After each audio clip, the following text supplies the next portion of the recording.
Hello everyone. So previous class we discussed about the elements of writing. The first one is narration and the second one is description. So we already discussed the narration. Narration is classified into two, fiction and non-fiction. And then fiction means it's not real, unreal stories, made up stories. Then non-fiction means facts, the real stories. That means autobiography, biography, etc. Then we discussed about the general characteristics, plot, setting, character, and then revolution, conflict, point of view. Then we move on to the description. Description is classified into two. The first one is objective description and the second one is subjective description. So objective means it gives the exact picture of the subject, and the subjective means it is personal impressions on the subject and depend on your purpose. ഒബ്ജക്റ്റീവിലാണെങ്കിൽ personal evaluation ഉണ്ടാവില്ല, സബ്ജക്റ്റീവിലാണെങ്കിൽ personal evaluation ഉണ്ടാവുന്നു. Then next one is illustration. So illustration means explaining with the example, explaining something with the example. So illustrationൽ നമുക്ക് ചിലപ്പോൾ ഉണ്ടാവാം ഒരു photograph ആയിരിക്കാം എക്സാമ്പിളായിട്ട് കൊടുക്കുന്നത്, ചിലപ്പോൾ ഒരു ടേബിൾ ആയിരിക്കാം, ചിലപ്പോൾ ഒരു ഗ്രാഫ് ആയിരിക്കാം, depending on the topic. Then illustrative writing does not have a well-defined pattern. അതിലൊരു well-defined pattern നമുക്ക് പറയാനായിട്ട് പറ്റില്ല. The exemplification is sometimes used to refer to illustrate writing. Exemplification means writing with the example. Illustration means it may be a quote or it may be a paragraph from the textbook, or it may be a picture or maybe a table, anything. When you write essays using exemplification or illustration, you make statements and give examples for each statement. നിങ്ങളൊരു statement ഉണ്ടാക്കി കഴിഞ്ഞാൽ നിങ്ങളതിന് correct example കൊടുക്കുന്നു. An illustrative essay presents a controlling idea or thesis, the illustration of which is done using examples. Example serves as evidence of your അല്ലെങ്കിൽ for your statement and claims. അപ്പോൾ ഇല്ലുസ്ട്രേഷനിൽ നമ്മളൊരു statement പറഞ്ഞിട്ട് അത് ശരിയാണെന്ന് തെളിയിക്കാനായിട്ടാണ് നമ്മൾ examples കൊടുക്കുന്നത്. So example serves as evidences അല്ലെങ്കിൽ claims. നമ്മൾ പറയാണ് ragging, college ragging it's not good, അതാണ് നമ്മൾ പ്രൂവ് ചെയ്യാൻ നോക്കുന്നതെങ്കിൽ കോളേജ് റാഗിങ് മൂലം വിദ്യാർത്ഥികൾക്ക് ഉണ്ടായിട്ടുള്ള പ്രശ്നങ്ങൾ, വേറെ വേറെ കോളേജിൽ നടന്നിട്ടുള്ള ഇൻസിഡൻസ് നമുക്കത് കോട്ട് ചെയ്യാം. ന്യൂസ് പേപ്പർ റിപ്പോർട്ട്സ് അതൊക്കെ നമുക്ക് എന്ത് ചെയ്യാം, ഇല്ലുസ്ട്രേഷനിൽ കാണിക്കാനായിട്ട് പറ്റും. അങ്ങനെ നമുക്ക് എന്ത് ചെയ്യാം, പ്രൂവ് ചെയ്യാം college ragging is not good. അങ്ങനെ നമുക്ക് പ്രൂവ് ചെയ്യാനായിട്ട് പറ്റും. സോ നമ്മൾ നിരത്തുന്നത്, നമ്മുടെ വാദം ശരിയാണെന്ന് തെളിയിക്കാൻ നമ്മൾ നിരത്തുന്നതാണ് എവിഡൻസസ്. അതായത് ഈ ന്യൂസ് പേപ്പർ റിപ്പോർട്ട്സ്, അവർ incidence of their colleges etcetera. ഇനി next common features of illustrative writing. Illustrative essay presents a controlling idea or thesis, the illustration of which is done using examples. അപ്പോൾ ഇവിടെ controlling idea or thesis എന്ന് പറയുന്നത് ഒരു statement ഉണ്ടായിരിക്കും. Then അതിനെ prove ചെയ്യിക്കാനായിട്ടാണ് നമ്മൾ ഈ എക്സാമ്പിൾസ് കൊടുക്കുന്നത്. Example serves as evidences. We already discussed. Examples എന്ന് പറഞ്ഞാൽ എവിഡൻസസ് ആയിട്ടാണ് കാണിക്കുന്നത്. Then audience taken into account while selecting examples. നമ്മൾ ഓഡിയൻസിനെ നോക്കിയിട്ട് വേണം ഒരു എക്സാമ്പിൾ എടുക്കാനായിട്ട്. അതായത് അവരുടെ ഒരു കാഴ്ചപ്പാട്, അവരുടെ പെർസ്പെക്റ്റീവും കൂടി നമ്മൾ അറിഞ്ഞിരിക്കണം. അപ്പോൾ നമ്മൾ എടുക്കുന്ന ഒരു example it's related to any religion, നമ്മുടെ ഓഡിയൻസിൻ്റെ കൂട്ടത്തിൽ ആ റിലീജിയനിൽപ്പെട്ട ആളുകളുണ്ടെങ്കിൽ ഇറ്റ്സ് ഹേർട്ട് ദം, അവരെ അത് ഹേർട്ട് ചെയ്യും. അപ്പോൾ അതും കൂടി കൺസിഡർ ചെയ്തുകൊണ്ട് വേണം നമ്മൾ എക്സാമ്പിൾസ് എടുക്കാനായിട്ട്. Use of sufficient number of examples to support claim. നമ്മുടെ ക്ലെയിം, നമ്മൾ ആ സ്റ്റേറ്റ്മെൻറ്റ് അത് കറക്റ്റാന്ന് പറയാൻ വേണ്ടിയിട്ട് എത്രത്തോളം എക്സാമ്പിൾസ് നമുക്ക് കിട്ടുമോ അതെല്ലാം നമുക്ക് യൂസ് ചെയ്യാം. Examples are organised using a proper method. നമ്മൾ ഒരു പ്രോപ്പർ മെത്തേഡായിട്ട് എന്ത് ചെയ്യണം, ഓർഗനൈസ് ചെയ്യണം. അതായത് based on the importance we can order the examples. നമ്മൾ ഇമ്പോർട്ടൻസ് കൂടിയ എക്സാമ്പിൾസ് ആദ്യം വയ്ക്കുക, ദെൻ ലീസ്റ്റ് ഇമ്പോർട്ടൻസ് ഉള്ളത് അവസാനം വയ്ക്കാം. Then sustain the point of view throughout the essay. നിങ്ങൾ സ്റ്റാർട്ട് ചെയ്തത് തേർഡ് പേഴ്സണിലാണെങ്കിൽ ത്രൂ ഔട്ട് ദ എസ്സേ നിങ്ങൾ തേർഡ് പേഴ്സൺ തന്നെ കീപ്പ് ചെയ്യുക. ഇടയിൽ പേഴ്സൺസ് ചേഞ്ച് ചെയ്യാനായിട്ട് പാടില്ല. ദെൻ കുറച്ച് ട്രാൻസിഷൻ ഫ്രേസസ് ഉണ്ട്. ഇത് നമുക്ക് എന്ത് ചെയ്യാം, ഇല്ലുസ്ട്രേഷനിൽ യൂസ് ചെയ്യാനായിട്ട് പറ്റും. That means for example, for instance, അല്ലെങ്കിൽ to illustrate a case in pointers, here are a few examples in particular. ഇതൊക്കെയാണ് transition phrases. So you can refer this while writing the illustrative paragraphs or illustrative essay. ഇനി text ബുക്കിൽ കുറച്ച് sample topics കൊടുത്തിട്ടുണ്ട്. Advantages of keeping a journal. അപ്പോൾ അതിന് നമ്മൾ എന്ത് ചെയ്യണം, എവിഡൻസസ് ഒക്കെ കൊടുക്കണം. Then change in consumer behaviour, അതുപോലെ തന്നെ techniques of de addiction, how to plan your vacation, then impact of social networking to college students. അപ്പോൾ impact of social networking to college studentsന് നമുക്ക് എന്ത് ചെയ്യാം, we can add every part of the social media, that means the gaming, chatting, അതുപോലെ തന്നെ എന്താണ് hacking, അങ്ങനെയുള്ള കുറേ കാര്യങ്ങൾ. സോ നമുക്ക് അതിന് എക്സാമ്പിൾസ് കോട്ട് ചെയ്യാനായിട്ട് ഈസി ആയിരിക്കും. ഇനി ഇല്ലുസ്ട്രേറ്റീവ് റൈറ്റിങ്ങിൻ്റെ ഒരു 4 എക്സാമ്പിൾസ് നിങ്ങളുടെ ടെക്സ്റ്റ് ബുക്കിലുണ്ട്. അത് നിങ്ങൾ ജസ്റ്റ് വായിച്ചു നോക്കുക. Now we move on to the next topic, argumentation. Argumentation is also known as persuasive writing. Persuasive, that means ability to convince. അപ്പോൾ argumentation is also known as persuasive writing. Actually this topic is very very important. നമുക്ക് എക്സാമിന് എന്നും essay ക്വസ്റ്റ്യനായിട്ട് വരുന്നതാണ്. So argumentative writing is also called persuasive writing because one of the foremost objectives of argumentative writing is to persuade the reader to think in the way the writer wants to think. അതായത് നമ്മൾ എഴുതിയ കാര്യം എന്ത് ചെയ്യണം, ശരിയാണെന്ന് വായിക്കുന്നവർക്ക് തോന്നണം. So that thing is called persuasive writing or argumentation. Then in argumentative writing you can give opinions and views in a convincing manner to your reader. So നമ്മൾ ഒപ്പീനിയൻസും നമ്മുടെ കാഴ്ചപ്പാടുകളും ഒക്കെ നമുക്ക് എന്ത് ചെയ്യും, ആർഗ്യുമെൻറ്റേറ്റീവ് റൈറ്റിങ്ങിൽ നമുക്ക് കൊടുക്കാനായിട്ട് പറ്റും. ഒരു കാര്യം മാത്രം ശ്രദ്ധിക്കണം, എന്താണ്, convincing manner to your reader. നിങ്ങളുടെ റീഡർ അതിൽ കൺവിൻസിങ് ആവണം. In order to make an argument convincing, it needs to be clear and logical. അപ്പോൾ ഒരു ആർഗ്യുമെൻറ്റ് കൺവിൻസിങ് ആവണമെങ്കിൽ it should be clear and logical. യുക്തിപരമായിരിക്കണം and it should be clear. Clarity and logicality are achieved through clear critical thinking. അപ്പോൾ ഈ ഒരു clarity ലോജിക്കാലിറ്റി വരണമെങ്കിൽ നമുക്ക് critical thinking ഉണ്ടായേ തീരുള്ളൂ. അപ്പോൾ ഇവിടെ ഞാൻ ഇതിൻ്റെ പോയിൻറ്റ്സ് കൊടുത്തിട്ടുണ്ട്. First one is convincing manner, അത് നമ്മൾ ഓൾറെഡി ഡിസ്കസ് ചെയ്തു. Clear and logical, clear and critical thinking. Then mere opinions. Mere opinions എന്ന് വെച്ച് കഴിഞ്ഞാൽ നമ്മൾ ഒരു ഒപ്പീനിയൻ പറഞ്ഞിട്ട് അത് മറ്റുള്ളവർക്ക് കൺവിൻസ് ചെയ്യാൻ പറ്റിയില്ലെങ്കിൽ, നമ്മൾ പറഞ്ഞ ഒപ്പീനിയൻ മറ്റൊരാൾക്ക് കൺവിൻസിങ് ആയി തോന്നിയില്ല, അല്ലെങ്കിൽ അത് ഓക്കെ അല്ല എന്നാണ് വേറൊരാൾക്ക് തോന്നിയെങ്കിൽ ഇറ്റ് ഈസ് മിയർ ഒപ്പീനിയൻ. അതായത് നമുക്ക് കൺവിൻസ് ചെയ്യാൻ പറ്റാത്ത ഒപ്പീനിയൻസ്, നമുക്ക് ക്ലെയിംസ് എവിഡൻസസ് ഒന്നും നിരത്താൻ പറ്റാത്തതിനെയാണ് നമ്മൾ മിയർ ഒപ്പീനിയൻസ് എന്ന് പറയുന്നത്. ഇനി നമ്മളൊരു ഒപ്പീനിയൻ പറയുമ്പോൾ അതിൻ്റെ കൂടെ നമ്മൾ എന്ത് ചെയ്യണം, we need to give a valid reason. ഇനി എവിഡൻസസ് നമ്മൾ എടുക്കുമ്പോൾ we should remember that it should be in the reliable sources.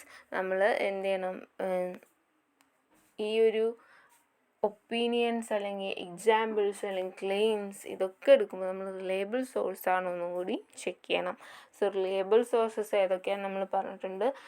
Primary sources ഉണ്ട്, സെക്കൻഡറി സോഴ്സസ് ഉണ്ട്. പ്രൈമറി സോഴ്സസ് എന്ന് പറഞ്ഞു കഴിഞ്ഞാൽ ഒറിജിനൽ ടെക്സ്റ്റ് അല്ലെങ്കിൽ first sources, and the secondary sources means we can take from the journals, review books, അതുപോലെ തന്നെ library, news paper.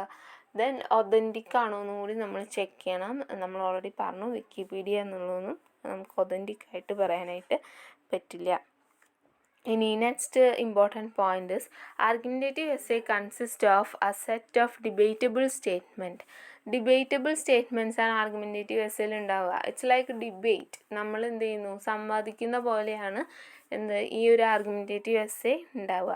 So ഈ ഒരു ഡിബേറ്റബിൾ സ്റ്റേറ്റ്മെൻറ്റിൽ നമ്മൾ എന്ത് ചെയ്യുന്നു, രണ്ടായിട്ട് ഡിവൈഡ് ചെയ്യുന്നു. The first one is premises and the second one is conclusion. Premises and conclusion. So the typical argument, there is one conclusion. ഒരു ടിപ്പിക്കൽ ആർഗ്യുമെൻറ്റേറ്റീവ് എസ്സേക്ക് ഒരൊറ്റ കൺക്ലൂഷനേ ഉണ്ടാവുള്ളൂ. ചില സമയത്ത് എന്ത് ചെയ്യും, നമുക്ക് കൺക്ലൂഡ് ചെയ്യാനൊരു ബുദ്ധിമുട്ട് സംഭവിക്കുമ്പോൾ മാത്രമാണ് നമുക്ക് രണ്ട് കൺക്ലൂഷനായിട്ട് വരിക. അതായത് നമ്മൾ അങ്ങോട്ടും ഇല്ല ഇങ്ങോട്ടും ഇല്ല, ഒരു ന്യൂട്രലായിട്ടുള്ള ഒരു സ്റ്റാൻഡ് എടുക്കുമ്പോഴൊക്കെയാണ് നമുക്ക് രണ്ട് കൺക്ലൂഷൻ വരിക. So it's not a typical one. Then premises എന്ന് പറഞ്ഞു കഴിഞ്ഞാൽ it's are assertion that lead to a conclusion. കൺക്ലൂഷനിലോട്ട് നയിക്കുന്ന അസേർഷൻസ്, അതായത് നമ്മൾ എക്സാമ്പിൾസ് കൊടുത്തിട്ട് കൺക്ലൂഷനിലോട്ട് എത്തിക്കുന്നതിനെയാണ് നമ്മൾ എന്ത് പറയുക, പ്രിമൈസസ് എന്ന് പറയുന്നത്. ദെൻ കൺക്ലൂഷൻ നിങ്ങൾക്ക് എന്താണെന്നറിയാം, നമ്മൾ കൺക്ലൂഡ് ചെയ്യുന്നു. അതായത് ഈ ഒരു പെർട്ടിക്കുലർ പോയിൻ്റ് ശരിയാണ്, ഇനി അങ്ങോട്ടൊരു പോയിൻ്റ് ഇല്ല എന്ന് പറഞ്ഞിട്ട് നമ്മൾ കൺക്ലൂഡ് ചെയ്യുന്നതിനെയാണ് കൺക്ലൂഷൻ എന്നിവിടെ ഉദ്ദേശിക്കുന്നത്. ഇനി next features of argumentative essay. A typical argument, there is one conclusion and minimum of one premises. Premises are assertion that lead to a conclusion. നമ്മൾ ഓൾറെഡി പറഞ്ഞു.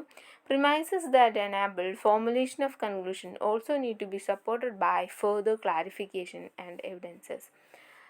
ഇനി പ്രിമൈസസ് എന്ന് പറഞ്ഞു കഴിഞ്ഞാൽ ചിലപ്പോൾ more than one supporting statement ആയിരിക്കാം. നമുക്കൊന്നിൽ കൂടുതൽ കൊടുക്കാനുണ്ടെങ്കിൽ we can add it.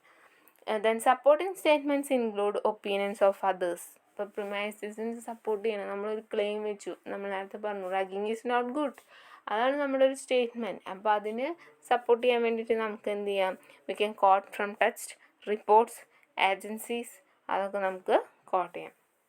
thesis statement or central argument is supported by a series of premises. ഇപ്പോൾ ഈ college ragging is not good, അതാണ് നമ്മുടെ thesis സ്റ്റേറ്റ്മെൻ്റ് എങ്കിൽ അതിനെ നമ്മൾ എന്ത് ചെയ്യണം, കുറേ സീരീസ് ഓഫ് പ്രിമൈസസ്, അതായത് സീരീസ് ഓഫ് അസേർഷൻസ് വെച്ചിട്ട് നമ്മൾ അതിനെ എക്സ്പ്ലെയിൻ ചെയ്യണം. അതുപോലെ തന്നെ ആ ഒരു എക്സ്പ്ലെയിൻ ചെയ്യുന്നതിന് എന്ത് വേണം, എവിഡൻസസും കൂടി നമ്മൾ ആഡ് ചെയ്യണം. ഇനി ഫീച്ചേഴ്സ് ഓഫ് ആർഗ്യുമെൻറ്റേറ്റീവ് എസ്സേ ആണ് പറയുന്നത്. The author of an argumentative essay takes a position or standpoint. നമ്മളൊരു സ്റ്റാൻഡ് പോയിൻ്റ് എടുക്കണം. അതായത് ഇത് ഡിബേറ്റ് പോലെയാണ് ആർഗ്യുമെൻറ്റേറ്റീവ് എസ്സേ. നമ്മുടെ ഭാഗം ശരിയാണെന്ന് നമ്മൾ വാദിക്കുകയാണ്. So we need to stick on to one point അല്ലെങ്കിൽ വൺ സ്റ്റാൻഡ് പോയിൻ്റ്. ഇപ്പോൾ നമ്മൾ റാഗിങ്ങിനെ കുറിച്ചിട്ടാണെങ്കിൽ റാഗിങ് ഈസ് നോട്ട് ഗുഡ് എന്നാണ് നമ്മൾ പറയുന്നതെങ്കിൽ ആ ഒരു സ്റ്റേറ്റ്മെൻറ്റിൽ തന്നെ നമ്മൾ ഉറച്ചു നിൽക്കണം. ഒരിക്കൽ പോലും റാഗിങ് നല്ലതാണ് എന്നുള്ളൊരു പോയിൻ്റ് നമ്മുടെ ഭാഗത്തു നിന്ന് വരാനായിട്ട് പാടില്ല. thesis in an argumentative essay is a claim or argument that the author makes. അപ്പോൾ thesis എന്ന് പറയുന്നത് എന്താണ്, ഈ ഓഥർ അതായത് എഴുതുന്ന ആൾ എടുക്കുന്ന ക്ലെയിംസും ആർഗ്യുമെൻസും ആണ്. Next point, the author's claim is only one approach to the issue or topic. The main aim to persuade the readers to accept the view of the author. അപ്പോൾ നമ്മുടെ മെയിൻ എയിം എന്ന് പറയുന്നത് എന്താണ്, ആളുകളെ കൺവിൻസ് ചെയ്യണം. Then author has to clearly mention the reason for holding his claim or argument. അതായത് എന്തുകൊണ്ടാണ് ഇപ്പോൾ ഈ എഴുതുന്ന ആൾ ഇങ്ങനെ ഒരു സ്റ്റാൻഡ് എടുത്തത്, അതായത് റാഗിങ് ഈസ് നോട്ട് ഗുഡ്, ഈ ഒരു സ്റ്റാൻഡ് നിങ്ങൾ എടുക്കാനുള്ള റീസൺ എന്താണ്, അത് നമ്മൾ എന്ത് ചെയ്യണം, we need to explain that. Then reason for the argument need to be supported with evidences. അപ്പം നിങ്ങൾ പറയുന്ന ആ റീസൺ എന്ത് ചെയ്യണം, നമ്മൾ എവിഡൻസസ് വെച്ചിട്ട് സപ്പോർട്ട് ചെയ്യണം. ഇതാണ് മെയിൻ ഫീച്ചേഴ്സായിട്ട് വരുന്നത്. പിന്നെ വേറൊരു കാര്യം ഉള്ളത് ഇതിൽ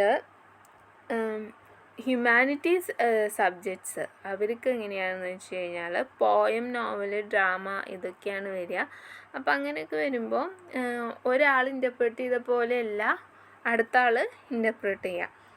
സോ ഇതിൽ കുറച്ച് ഡിഫറൻസസ് ഉണ്ട്. അതായത് ഇപ്പം ഞാനൊരു എക്കോളജിക്കൽ പെർസ്പെക്റ്റീവിൽ ഞാനൊരു പോം പറഞ്ഞെങ്കിൽ വേറെ ഒരാൾ ചിലപ്പോൾ അത് അതിലെ ഫിഗർ ഓഫ് സ്പീച്ചൊക്കെ നോക്കി ഇപ്പോൾ ഓൺ കില്ലിങ് എ ട്രീ എടുത്താൽ ഓൺ കില്ലിങ് എ ട്രീ എന്നുള്ള പോം ഞാൻ ഇക്കോളജിക്കൽ പെർസ്പെക്റ്റീവിൽ പറഞ്ഞു, വേറൊരാൾ എന്ത് ചെയ്യുന്നു സസ്റ്റൈനബിൾ എൻവയോൺമെൻറ്റ് അതുപോലെ തന്നെ സർക്കാസം, ഐറണി എന്ന് വെച്ച പോയിന്റിൽ പറഞ്ഞാൽ രണ്ടിലും രണ്ട് കാര്യങ്ങളാണ് വരിക. So it should be different thing. Okay, humanities സബ്ജക്റ്റിൽ ഇത് ഭയങ്കര ഡിഫിക്കൾട്ടാണ്. അതായത് ഒരു 5 പേര് ഇൻറ്ററപ്റ്റ് ചെയ്യാനുണ്ടെങ്കിൽ ഈ 5 പേരുടെയും 5 തരത്തിലുള്ള കാര്യങ്ങളായിരിക്കും കാണിക്കുന്നത്. Argumentative writing is probably the most democratic of all rhetorical methods, as it does not impose a singular perspective. Rather, it opens up more possibilities for further questioning, claims and research on the topic. ഇപ്പോൾ ഇതൊരു debate ആയതുകൊണ്ട് തന്നെ നമ്മൾ പറയുന്ന ക്ലെയിംസിനെ oppose ചെയ്യാനായിട്ട് ഇഷ്ടംപോലെ ആളുകളുണ്ടായിരിക്കും. So അങ്ങനെ oppose ചെയ്യുമ്പോൾ നമ്മൾ എന്ത് ചെയ്യണം, നമ്മുടെ ക്ലെയിം വീണ്ടും ശരിയാണെന്ന് തെളിയിക്കണം. ഇനി ഇവിടെ സാമ്പിൾ ടോപ്പിക്സ് നിങ്ങളുടെ ടെക്സ്റ്റ് ബുക്കിൽ കൊടുത്തിട്ടുണ്ട്. Should death penalty be abolished? Can Indian survive without English? In social media ban or boon എന്നൊക്കെ ചോദിച്ചിട്ടുണ്ട്. അതുപോലെ തന്നെ എക്സാമ്പിൾസ് ഓഫ് ആർഗ്യുമെൻറ്റേറ്റീവ് എസ്സേ എന്ന് പറഞ്ഞിട്ട് ടെക്സ്റ്റ് ബുക്കിൽ നിങ്ങൾക്കൊരു 4 എക്സാമ്പിൾസ് കൊടുത്തിട്ടുണ്ട്. അത് നിങ്ങൾ ജസ്റ്റ് വായിക്കാം. നമ്മൾ നെക്സ്റ്റ് എലമെൻറ്റ്സിലോട്ട് പോവാണ്. Compare and contrast. Compare and contrast is very simple one. Similarities and differences. Okay, to show similarities and differences, that is compare and contrast. അപ്പോൾ നമ്മൾ സിമിലാരിറ്റീസും ഡിഫറൻസസും കാണുമ്പോൾ എഴുതുന്നതിനായിട്ട് 2 ടൈപ്പിൽ നമുക്ക് എഴുതാനായിട്ട് പറ്റും. While writing an academic paper, you may be required to find out similarities and differences between 2 subjects. The rhetorical mode that comes to your rescue during such situation is compare and contrast. A compare and contrast essay may examine 2 subjects by either comparing them, contrasting them, or both. The main objective of compare and contrast essay is to analyze subject that can be analyzed using comparison or contrast in a meaningful way. അപ്പോൾ ഇതിൽ 2 ടൈപ്പിൽ നമുക്ക് എന്ത് ചെയ്യാം, compare and contrast അല്ലെങ്കിൽ similarities differences കണ്ടുപിടിക്കാനായിട്ട് പറ്റും. അപ്പോൾ 2 റൈറ്റിംഗ് മെത്തേഡാണ് ഇവിടെ താഴെ കൊടുത്തേക്കുന്നത്. സോ ഫസ്റ്റ് മെത്തേഡ് നമുക്ക് വായിക്കാം. Introduction, comparison, contrast, conclusion. അപ്പോൾ ഇവിടെ ഇൻട്രൊഡക്ഷൻ, അതായത് ഓപ്പണിംഗ് പാരഗ്രാഫിൽ നമ്മൾ തീസിസ് സ്റ്റേറ്റ്മെൻറ്റ് കൊടുക്കുന്നു. ദെൻ നമ്മൾ എന്ത് ചെയ്യുന്നു, ഹിൻഡ് കൊടുക്കുന്നു. ചീഫ് ഡിഫറൻസസ് ആൻഡ് സിമിലാരിറ്റീസിനുള്ള ഹിൻഡ് കൊടുക്കുന്നു. Then next step is comparison. കമ്പാരിസണിൽ എന്താണ്, നമ്മൾ ഒരു ബോഡി പാരഗ്രാഫാണ്, ഫസ്റ്റ് സെക്ഷൻ ഓഫ് ബോഡി പാരഗ്രാഫാണ് കമ്പാരിസണിൽ എഴുതേണ്ടത്. അപ്പോൾ ഫസ്റ്റ് സെക്ഷൻ ഓഫ് ബോഡി പാരഗ്രാഫിൽ നമ്മൾ കമ്പാരിസനാണ് എഴുതുന്നത്. സോ നമ്മൾ സിമിലാരിറ്റീസ് എല്ലാം എഴുതുന്നു. ദെൻ പിന്നെ വരുന്നതാണ് contrast. Next body paragraph contrast ആണ്. അപ്പോൾ അതിൽ നമ്മൾ വ്യത്യാസങ്ങൾ, ഡിഫറൻസസ് എഴുതുന്നു. ദെൻ ലാസ്റ്റ് കൺക്ലൂഷനിൽ summary of similarities and differences ആണ് നമ്മൾ എഴുതുക. ഇതാണ് ഒരു മെത്തേഡ്.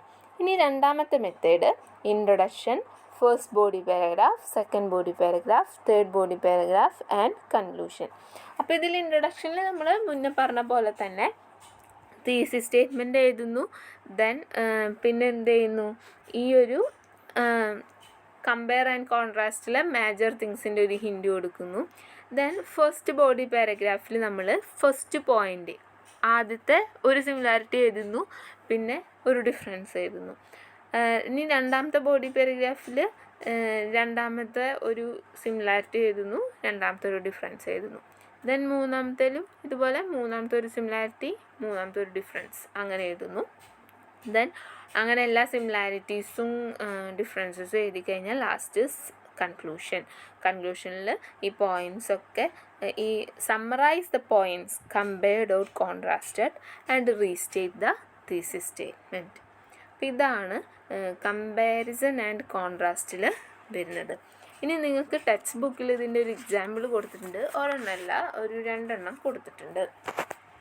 ഇനി ഈ കമ്പയർ ആൻഡ് കോൺട്രാസ്റ്റിൽ നമുക്ക് കുറച്ച് ട്രാൻസിഷണൽ ഫ്രേസസ് ഓർ വേർഡ്സ് ഉണ്ട്. അതായത് നമ്മൾ ഈ ഒരു എസ്സേ എഴുതുന്ന സമയത്ത് നമുക്ക് യൂസ് ചെയ്യാൻ പറ്റിയ വേർഡ്സുകളാണ് ഇവിടെ കൊടുത്തിരിക്കുന്നത്. Also, another difference, B similar, both, by comparison, however, simple fashion, in comparison, in contrast, just like, unlike, while, not only but also, neither nor, one difference, on the other hand, to be like. ഇങ്ങനെയുള്ള വേർഡ്സൊക്കെ വെച്ചിട്ട് നമുക്ക് sentences start ചെയ്യാം. Similarity ആണ് പറയുന്നതെങ്കിൽ എന്ത് പറയാം? In a similar fashion, അല്ലെങ്കിൽ both, be similar, another similarity, also, similar to be like, അങ്ങനെയൊക്കെ പറയാം. ഇനി ഡിഫറൻസസ് ആണ് നമ്മൾ പറയുന്നതെങ്കിൽ, കോൺട്രാസ്റ്റ് ആണ് നമ്മൾ പറയുന്നതെങ്കിൽ എന്ത് പറയാം? Unlike, to be unlike. അതുപോലെ തന്നെ not only but also, one difference, on the other hand, another difference, അങ്ങനെയൊക്കെ നമുക്ക് പറയാനായിട്ട് പറ്റും. പിന്നെ ഇതിൽ ടെക്സ്റ്റ് ബുക്കിൽ കുറച്ച് സാമ്പിൾ ടോപ്പിക്സ് കൊടുത്തിട്ടുണ്ട്. Urban colleges and rural colleges, then 2 books, Android and iOS, ഇതൊക്കെ തമ്മിൽ കമ്പയർ ചെയ്യാൻ പറഞ്ഞിട്ട്, LED TV and LCD TV, village and city, ഇതിൻ്റെയൊക്കെ സാമ്പിൾ ടോപ്പിക്സ് ആണ്. സോ നിങ്ങൾ ഫ്രീ ആകുമ്പോൾ ആ സാമ്പിൾ ടോപ്പിക്സ് വെച്ചിട്ട് കമ്പയർ ആൻഡ് കോൺട്രാസ്റ്റ് ചെയ്യാം. That's all for today. Thank you.